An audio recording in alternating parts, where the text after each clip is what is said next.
QS has been publishing rankings for many years. In 2004 we launched the QS World University Rankings, and actually in 1995 we launched the Global 200 Business School Ratings. But what we see is the world of business education is changing, and we felt the time was right for a more comprehensive and holistic set of program rankings to cover the business school marketplace. In particular, we saw that business masters are now as popular as the MBA qualification, and in fact business masters are quite fragmented. There are many different types of business masters, so having one overall business school evaluation was no longer relevant. So we've decided to produce rankings of Masters in Management, Masters in Finance and Masters in Business Analytics.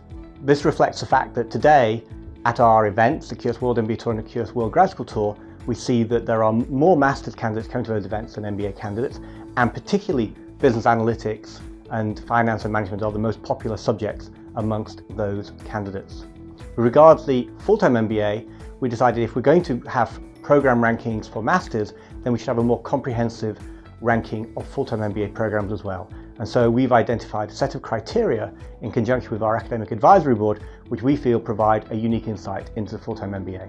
When we look at the MBA level, we've identified criteria which are really in tune with the career aspirations of the modern applicant. So our global MBA employer survey is still a foundation piece for the ranking, so employability is still a key metric. But what we've done is we've added a metric which is called entrepreneurship and alumni outcomes. And this responds to the fact that a growing proportion, almost 30% of MBA candidates now, are looking to start their own business. So we're measuring the percentage of students who do actually start their own business at each school, and we're also looking at the outcomes of successful alumni. So we've measured over 49,000 alumni working at the world's largest companies, but also the most successful entrepreneurial-led businesses, to see which schools they attended as an indicator of this success of alumni outcomes. In addition, we are looking at return on investment, because also from our research we understand that for many candidates they want to understand not just which is the best school in the world, but they want to be able to break down their MBA selection to understand which of the lower cost schools also offer good outcomes. And so by including return on investment, we provide an indicator to the overall ranking, but we also allow the rankings to be personalized based on the budget and the requirements of each candidate. We've also included thought leadership. QS has a unique perspective on the attitudes of the academics to business schools around the world through our global academic survey. Over 70,000 academics around the world respond to this survey. It's the largest academic survey in the world, and we know from our applicant survey that candidates are interested in which business schools are at the leading edge of thinking, of academic content. So our academic survey helps us to highlight that, and that metric is included. And finally, we include diversity.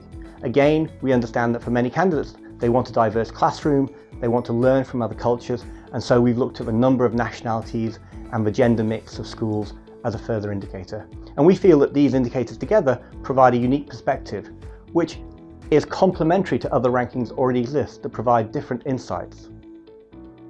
From a master's point of view, we've retained a lot of the same measures, but we have modified them so that they are specifically focused on masters. So our employability rating is based on only employers of master's students.